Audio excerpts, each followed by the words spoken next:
ඒක ප්‍රගුණ කරගන්න. ඔයගොල්ලෝ ඉන්නේ තරංගයක. කාරුණිකව මේක තේරුම් ගන්න. ඔයාලා දැන් මේ ඉන්නේ මාර කම්ෆර්ට් සෝන් එකක තමයි. ඇයි? විභාගේ තියෙන්නේ තව කාලයකට පස්සේ. නිසා අපිට විභාගේ පිළිබඳ ගාණක් නැහැ. වාර විභාගයක් තියෙනවා කිව්වම විතර පස්සපැත්ත ගිනි ගන්න. හරි ඊට පස්සේ ඕක උඩ දාගෙන හරිද? එළි වෙනකම් පාඩම් කරනවා. සර්ව රාත්‍රික පාඩම් මාලා. ඇයි? ඕ ලෙවල් කාලේ එහෙමනේ පුරුදු වෙලා තියෙන්නේ. නේ? ඕ ලෙවල් ස්වභාවය ඔයගොල්ලන්ට මතකයි. දැන් මේ ඕ ලෙවල් ලියපුන් දැන් ඊළඟට පන්ති පටන් ගන්නවානේ. නේද? ඒගොල්ලොත් නේ දැන් මේ දැන් ඔයාලා කල්පනා කරලා බලන්න මීට අවුරුද්දකට පෙර ඔයගොල්ලෝ නේද? ඒ ලෙවල්ස් පටන් ගන්නකොට තමුන් කොහෙද උන්නේ? කොච්චර සැහැල්ලුද? අපි දැන් මේ ඒ ලෙවල් සයන්ස් කරන්න යනවා. එහෙම නැත්නම් මැත්ස් කරන්න යනවා. නේ? කියලා නේ අම්මට සිරි මෙඩිසින් මෙහෙමයි, ඉංජිනේරින් මෙහෙමයි, අරවා මෙහෙමයි, මේවා මෙහෙමයි කිය ඉන්නවා. නමුත් සාමාන්‍යයෙන් ලාංකීය ශිෂ්‍යයාගේ එදා පටන් අපි දන්න දා ඉඳන් තියෙන විදිහක් තියෙනවා. ඒ කියන්නේ ඒක තමයි එයාගේ ජීවන චක්‍රය. උසස් පෙළ ශිෂ්‍යයාගේ ජීවන චක්‍රය. උසස් පෙළ පටන් ගන්න සාමාන්‍ය පෙළ ලියලා ඉවර වෙලා. සාමාන්‍ය පෙළ කාලේ අර උගන්නන ටියුෂන් කාර්යයයි ගෙදර ඉන්නේ උණුයි පන්සලේ හාමුදුරුවෝයි පල්ලියේ පාදයි නැන්දයි මාමයි බාප්පයි පුංචයි ඔය ඉන්නේ හැම එකම ඇවිල්ලා හරිද උඹලව බලනවා. උන්ට ඒක තේරෙනවත් එක්ක. අවුලක් නැහැ. ඔලෙවල් තේරෙනවානේ ඕඩිනරි ලෙවල් නේ. ඕන එකට තේරෙනවා. ඒතර මේක ගයිඩ් කරනුන් වැඩි.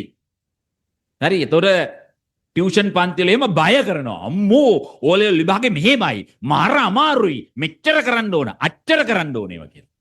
එහෙම කරලා හරිද? දැන් ඔය දැන් මම කියන්නේ මේ දැන් විභාගේ ඊයේ පෙරේද ඉවර වෙච්ච උන්. උන් විභාගේ ලියලා ඉවරනකොට කල්පනා කරනවා ඈ බං. එහෙම මුකුත් අමාරුවක් මේකේ තිබුණේ නැහැ නේ. අර කිව්වේ මොනවද? විභාගේ නිකන් ගිනිමකරෙක් වගේ. අන්තිමට නිකන් අර චයිනීස් ටෝයි එකක් වගේ එකක් තමයි විභාගෙට ඇවිල්ලා තියෙන්නේ. අර කිසිම භයානක කිසිවක් විභාගේ නැහැ. දැන් මේකත් එක්ක තීරණය කරනවා මේ වැඩිහිටියෝ කියන්නේ උන් ගුරුවරු කියන්නේ උන් බොරුම තමයි කියන්නේ. මුන් මේ විභාග අමාරුයි කිව්වට මේක පට්ටපල් බොරුවක්. එහෙම අමාරු නෑ. ඔය මොකද්ද? අපිටත් අපි ඕ ලෙවල් වල මෙච්චර බය වෙලා මේක මෙහෙම කොට දාගත්තා නම් ඒ ලෙවල් මොනවද සබ්ජෙක්ට් 3යි නේ තියෙන්නේ. සබ්ජෙක්ට්ස් 3යි තියෙන්නේ. අන්න ඒ වගේ එකකට එනවා. දේ ඇවිල්ලා මුල්ම කාලේ ඉන්නේ උඩ. Island first. සමහර උන් universal first. Island first මදි. ඔමිතින් නේද? නේ ඒකක හාමාන පරමාණුක ව්‍යුහය වගේ ඉගෙන ගන්න කාලේ අම්මා මේවා මාර ලේසිනේ අප්පා මේවා මොනවද 100න් 150ක් ගන්න පුළුවන් වගේ එකක ඉන්නවා. දැන් ටික ටික ඕක එන්න අමාරු වෙගෙන යනවා. ඒතර ඉස්කෝලේ ෆස්ට් ටර්ම් ටෙස්ට් එක ලියනවා. ෆස්ට් ටර්ම් ටෙස්ට් එක ලියලා ඉවරෙච්ච ගමන් ලකුණු අඩු වෙනවා. ඒ පාර ඉතින් එක එක ඒවා ඔලුවට එනවනේ. මං වැඩ කරේ නෑ හරියට. මං අර එහෙම කරා මෙහෙම කරා මොනවා හරි කියලා ඊළඟ දෙවෙනි ටර්ම් ටෙස්ට් එක ලිව්වාම එතකොට තව මොනවා හරි හිතා ගන්නවා. එතකොට ග්‍රේඩ් 12 ඉවර වෙනකොට තේරෙනවා මේක ඇත්තටම අමාරුයි තමා. අපි මේකට ගැළපෙන විදිහට වැඩ කරේ නෑ. නිකන් අර එදිනෙදා නිකන් අර ඕ ලෙවල් කාලේ පන්තියට යනවා ගෙදරට පොත ගේනවා ওই වගේ එකක ඉඳලා මේක කරන්න බෑ කියන එක තේරුම් ගන්නවා. ඊට පස්සේ අර අයිලන්ඩ් ෆස්ට් අරාමේ ඔක්කොම අයින් වෙලා නේද? අයිලන්ඩ් ෆස්ට් හිතපු එක කල්පනා කරනවා දිස්ත්‍රික් ෆස්ට් ඇති. ඉස්කෝලේ පළවෙනියා වුණාම ඇති. හරි. ඔක තව ටිකක් කල් යනකොට හිතෙනවා නිකන් පළවෙනියෝ නම් වෙන්න ඕනේ නෑ. ඒකක් තිබ්බහම මදහ සබ්ජෙක්ට් එකකට.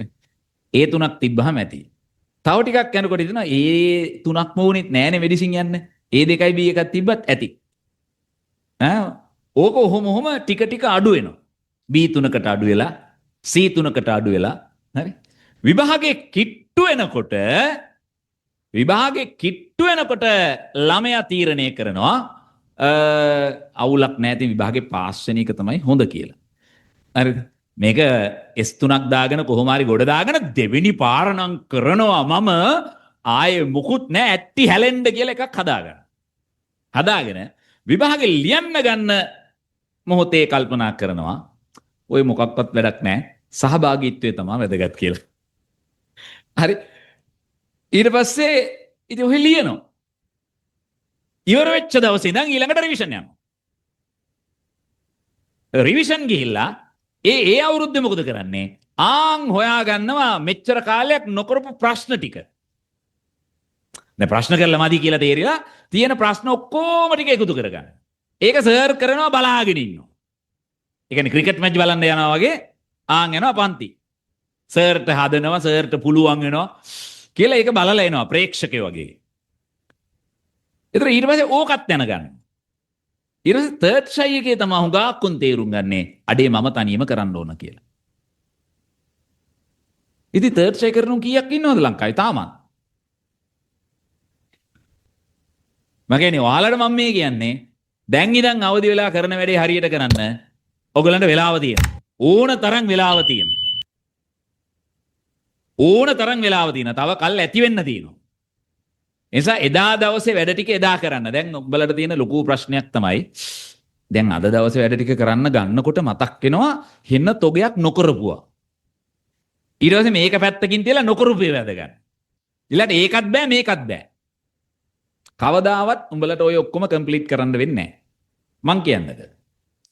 හරි අදිෂ්ඨානයකට එන්න. අද ඉඳන් වැඩ ටික එක දිගට හරියට කරගෙන යනවා. ආන් එහෙම කරගෙන යනකොට ඔයගොල්ලන්ට ඔයගොල්ලෝ පිළිබඳව ඉතා හොඳ ආත්ම විශ්වාසයක් එනවා. තමුසෙලට නැති මේක මොකද්ද? තමුසෙල පිළිබඳව විශ්වාසය. තමුසෙල කියලා කිව්වට අවුලක් නැහැනේ. ඔයාලට නැති මේක මොකද්ද? ඔයාලා පිළිබඳව විශ්වාසය. ඒක නැති වෙච්ච හැටි ඔයගොල්ලෝ දන්නවනේ. කාලයක් තිස්සේ. ඇයි? බලාපොරොත්තුව කියන එක හදාගන්නේ කරන්න පුළුවන් එකක් නෙමෙයි. මොකද්ද? එන්න ලොකු එකක්. දැන් ඕක එන්නේ O level කාලේ ඉඳන්නේ. ටර්ම් ටෙස්ට් එකක් ඉවර වෙනවා. O level වල. ඒක ඉතින් කොහොම හරි ගොඩ දාගන්නවනේ. හැබැයි මේ විදින දුක දන්නවනේ රෑ එළි වෙනකම් පාඩම් කරලා මල්ල කරුමයක් උදේ නිදි මතේ ගිහිල්ලා පේපර් ලියලා කොහොම හරි ලකුණු වෙනවා. විභාග ඉවරෙච්ච ගමන් හිතා ගන්නවා එන්න පාර නම් මෙහෙම කරන්නේ නැහැ. එදා දවසේ වැඩ ටික එදාම කරනවා. ෂෝට් නෝට් ගහනවා අරව කරනවා මේවා කරනවා කියලා හිතා ගන්නවා. හිතා ගන්නවා විතරනේ. ඕක වෙන්නේ නැහනේ. ආයෙ පාරක් මාස දෙකක් තුනක් ගිහිල්ලා ටයිම් ටේබල් එක වැටිච්ච ගමන් නේ ඉස්කෝලේ නෝටිස් බෝඩ් එකේ ඊළඟ ටර්ම් ටෙස්ට් එකේ ආම් මතක් වෙන අඩේ ආයෙ වාර විභාගයක් කියලා ආයෙ ඕක කරනවා. ඔය ක්‍රියාවලියට ඔයගොල්ලෝ අවුරුදු ගානක් තිස්සේ පුරුදු පුහුණු වෙලා තියෙන්නේ. ඕකම තමයි ඇඩ්වාන්ස් ලෙවල් වලත් අනිත් පැත්තට අරගෙන යන්න try කරන්නේ. ඒක හරියන්නේ නැහැ. ඒක හරියන්නේ නැහැ කියලා දැනටමත් ඔයගොල්ලන්ට තේරෙන්න ඕන. තව ගල් ගිහිල්ලා හරියන්නේ නැහැ කියලා තේරෙන්න එපා. දැම්ම තේරුම් කරගන්න. දැම්ම තේරුම් කරගන්න. නිසා ඒ කරන වැඩ ටික හරියට කරගෙන යන්න. O level කෙරුවාම හරියන්නේ නැහැ. ඊළඟට ඔයගොල්ලෝ අර කරන්න බැරි බලාපොරොත්තු වලට දාගන්න එපා. දැන් අද ගෙදර ගිහිල්ලා මං කෙමිස්ට්‍රි මේ දක්වා උගන්වලා තියෙන ඔක්කොම ටික බලනවා. නැත්නම් මේ සතිය ඇතුළත ඔක්කොම බලලා ඉවර කරනවා. බෑනේ බං කරන්න කවදාවත්. ඔය වගේ කරන්න බැරි ටාගට් ඔලුවට අරගෙන ඒක කරන්න බෑ කියලා තමුන්ට තේරිච්ච ගමන් මොකද වෙන්නේ? ඔක්කොම ටික අතහැරලා දාන්න. ඊළඟට ඔයගොල්ලන්ට ඔයගොල්ලෝ පිළිබඳව එන්නේ වෙනම වැරදි අදහසක්. ඒ කියන්නේ ටාගට් සදා ගන්නවා කරන්න බෑ. ටාගට් සදා ගන්නවා කරන්න බෑ. ටාගට් සදා ගන්න බෑ කරන්න බෑ. දිගටම ෆේල් වෙනවා. 10 පාරක් එක දිගට ෆේල් වෙනකොට ඔළුව ඇතුලේ මොකද්ද හැදෙන්නේ?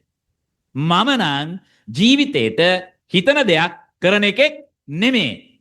මෙන්න මේක තමුසලාගේ ඔළුව උඩ නිර්මාණය වුණාට පස්සේ ආයෙ ගොඩ ගන්නවා බොරු. ඒ හින්දා විශ්වාසය හදාගන්න. මං කියන්නම් වැඩක්. පාස් පේපර්ස් පොතක් තියෙනවා ඇතිනේ ගෙදර. නැත්තම් ඔය යන ගමන් අරන් යන්න. කෙමිස්ට්‍රි ෆිසික්ස් බයෝ මැත්ස් වලට ඇති ටික MCQ නෑ. හරිද? රැන්ඩම්ලි පොත පෙරලන්න. පෙරලනකොට පෙරලිච්ච තැන MCQ පේපර් එකක් නම් ඒක පෙරලගෙන යන්න ඕගොල්ලන්ට මේ වෙනකොට කරන්න පුළුවන් ප්‍රශ්න 4-5ක් තියෙයි. ඒ ප්‍රශ්න 4-5 හෝ 6-7 අරගෙන කරන්න. පොත් බල බල ඉන්න එපා කරන්න.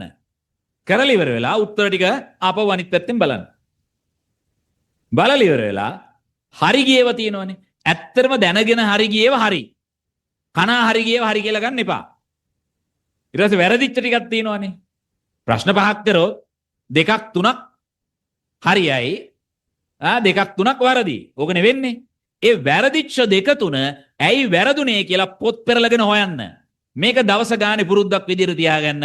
මාසයක් එක දිගට වැඩ කරලා බලන්න වැඩේ ගොඩ. මාසයක් එක දිගට වැඩේ කරලා බලන්න වැඩේ ගොඩ. ඉබේම ඔයගොල්ලන්ට ඔයගොල්ලන්ගේ ප්‍රශ්න පේන්න ගන්නවා. ඔයාලා කරන්නේ ඕක නෙමෙයි. ඔයාලා කරන්නේ ඊටාම ලේසි වැඩක්. හાર્ඩ් වර්කින් කියන එක මම පෙන්නුවේ. උඹලා හાર્ඩ් වර්කින් කියන්නේ මොකද්ද? ආන් ඔරලෝසුව තියෙනවා, ඔරලෝසුවේ කටු කරකිනවා, ඔරලෝසුවේ කටු කරකින එක දිහා බලාගෙන වැඩ කරනවා. කාලය කෑම සඳහා වැඩ කරනවා. ඇයි? දවසට මෙච්චරක් වැඩ කරන්න ඕන, අච්චරක් වැඩ කරන්න ඕන, මොනවද කරන්න ඕන කියලා නෑ. දවසට වැඩ කරන්න ඕන පැය කවර් කරනවා. අර ෂිෆ්ට් එකට වැඩ කරන උන් වගේ. සුපර් මාකට් එකේ 8 ඉඳන් 2ට වැඩ කරලා කීයක් හරි සාක්කුවට දාගෙන ඉන්නේ. ඒ જાතියේ උඹලා කල්පනා කරනවා දවසට ඔරලෝසුවේ අර කට්ට කරගෙන වෙලාවට වැඩ කරපුවාම ඔක්කොම හරි. එහෙම උන්ට කියන නම දන්නවද? කාලකන්ණි. කාලයේ කෑම සඳහා වැඩ කරන එකාට කියන්නේ කාලකන්ණියා කියලා. කාලකන්ණි වෙන්න එපා. කාලය වැදගත් විදිහට භාවිතා කරන්න. කාලය වැදගත් විදිහට භාවිතා කරන්න. දැන් එන මාසේ පටන් ගන්න ඕනේ හෙට ඉඳන්. මේ මාසේ ඔය කියන විදිහට වැඩ කරන්න. කරපු ගමන් අනිත් පැත්තට ප්‍රතිඵල එන්නේ නැහැ. මාසයක් එක දිගට වැඩ කරලා බලන්න. අමාරුයි වැඩේ ආ. ඊළඟ සතිය ඇවිල්ලා සමහරු කියයි ඒක අමාරුයි. ඇයි? වැරදිච්ච ප්‍රශ්නයකට උත්තරේ හොයන්න පොත් පෙරලන්න වෙනවා බර ගානක්. හරි? හොයන්න වෙනවා. ඇයි මේක වැරදුනේ කියලා. දවස් ගානක් හිතන්න වෙනවා. වෙන අයගෙන් අහන්න වෙනවා. එහෙම තමයි. අධ්‍යාපනය කියන්නේ ඒකට. ඒකට ඇස්ති නම් ඒක කරගෙන යන්න. නැත්තම් මේක අතහැරලා වෙන මොන හරි කරන්න. සරල කතාව. වෙන කර්මාන්තයක් තෝරගන්න. ඇත්තට කියන්නේ. ඒ කියන්නේ ඔයගොල්ලෝ හිතාගන්න මේක කරනවා කියලා. රයිට්. ඇති. මම ওই තෙලක් ගැහුවමයිනේ. ඔයාලා කියන්නේ තෙල් කියලානේ. තෙල් නෙමෙයි පුතා. ඔක තමයි ඇත්ත. දැන් ඔයගොල්ලන්ට ඕන තරම් කට්ටිය කියනවානේ අර එහෙම කරන්න මෙහෙම කරන්න නැත්තම් මොකද කියන්නේ දවසට පැය මෙච්චරක් වැඩ කරන්න අච්චරක් වැඩ කරන්න කියලා. නමුත් මොකද්ද කරන්න කියලා දන්නේ නැහැනේ. හරි. මං කියව ඕක try කරලා බලන්න.